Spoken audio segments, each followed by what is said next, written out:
Hello guys, nandito ako sa palengke. Yan ang laki ng galunggong. 15 reals ang kilo. Tapos yan, tambakol. 15 din ang kilo. Yan alimasa. Abila mo sa taga-malingo ng pizza. 10 lang ang kilo niyan. Ayan, pusit. Ang laki ng pusit.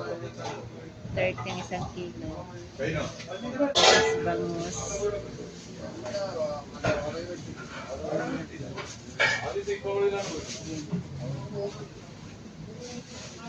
Mura lang ang kilo dito. Yan, 15 din.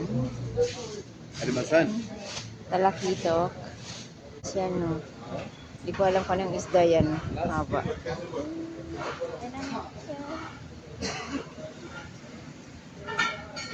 Lapu-lapu.